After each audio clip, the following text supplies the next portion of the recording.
జాతీయ SC commission మెంబర్గా నియమితులైన వడ్డేపల్లి రామచందర్ కి ఘనంగా సన్మాన మహోత్సవం నిర్వహించారు.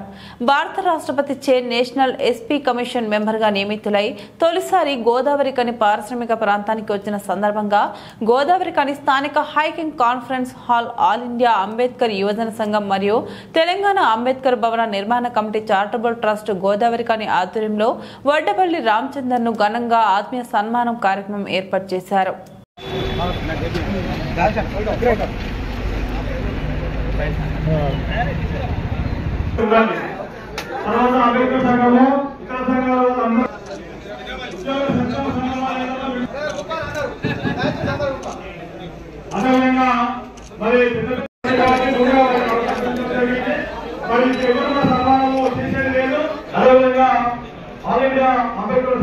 ప్రాంతంలో 4 దశాబ్దాల పరిస్థితులకు వారి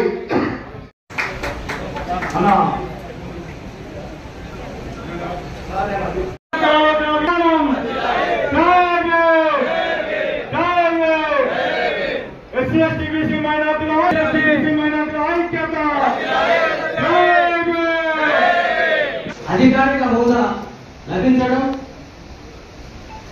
ఎస్సీ జాతి కోసం ఆయన పనిచేసే అవకాశం రావటం, మన నల్ల నేల, మన సింగరేణి గడ్డ గర్వించదగిన విషయం. ఈ సందర్భంగా వారికి హృదయపూర్వక అభినందనలు తెలియజేస్తున్నాం. ఏ జాతిలో నుంచి మనం సోషల్ డిపార్ట్మెంట్ కు, మహిళలకు, నా తోటి సోదరులకు అందరికీ జేబీలు. ఈ రోజు నేను ఒకటే ముఖ్యంగా చెప్పదలుచుకున్నా, చాలా మాట్లాడదాం అనుకున్నా, అవన్నీ టేబుల్ లాగా నా కడుపునే ఉన్నాయి.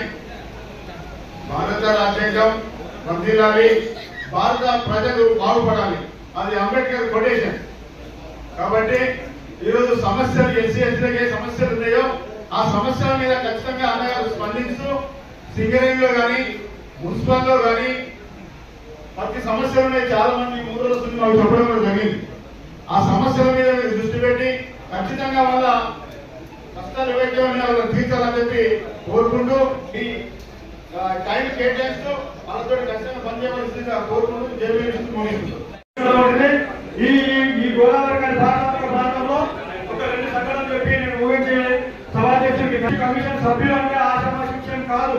ఈ రోజు నిన్న వరకు మనకు ఎస్సీ ఎస్టీ కమిషన్ సభ్యులు కాకముందు రామచంద్ర అందరితో కూడా కలిసి ఉండొచ్చు. కానీ నిన్నటి నుండి రామచంద్ర ఏ దేశం పోయినా, ఏ రాష్ట్రం పోయినా, ఏ జిల్లాకు పోయినా అక్కడ ఉండేటువంటి ఆ జిల్లాకు సంబంధించిన కలెక్టర్ గారు, ఆ జిల్లాకు సంబంధించినటువంటి ఎస్పీ గారు అవసరమైన కూడా ఆ జిల్లా యంత్రాంగం కూడా వచ్చి ఆనలు చేసి, గోయికి ఆనలు చేసి గంటలు తరబడి తన కోసం నిలుచున్నటువంటి స్థానం అది మన అంత గొప్ప స్థానం మనకు రావడం అనేది చాలా అదృష్టంగా భావిస్తూ పదవిని పొందిలో మరి దానికి అంత విలువైనటువంటి పోస్టు మరి అలాంటిది మన ఈ ప్రాంతానికి రావడంలో శుభ్రంగా పరిగణిస్తూ మరి కార్యక్రమాన్ని నిర్వహించవలసిందిగా పెద్దలు.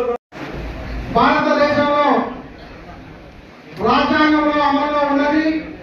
రాజ్యాంగ పరిస్థితులు, పాలకులు, ప్రభుత్వాలు ఏదైతే స్కీమ్స్ ఇస్తున్నారో దాంట్లో భాగంగా అట్టడుగు, అస్పృశ్యత, అంటరానితనం, బీసీ వర్గాలకు, ఎస్సీలలో ఉన్న అన్ని ఉపకులాలకు ఈ ప్రభుత్వాలు అనేక కార్యక్రమాలు చేస్తున్నాయని, ఈ రాజ్యాంగాన్ని అమలు పరుస్తున్నాయని చెబుతున్నాయి. పాలకులకు ముందుగా ఈ కమిషన్ ఏర్పాటు చేయడం జరిగింది. దాంట్లో మన ప్రాంతానికి రావడం నిజంగా శుభతరణాన్ని సందర్భంగా మనవేస్తా ఉన్నాం. అంబేద్కర్ సంఘం ఆధ్వర్యంలో నాకు జరిగిన విషయం అంతా కూడా ఎంత పత్రికలో జరిగింది.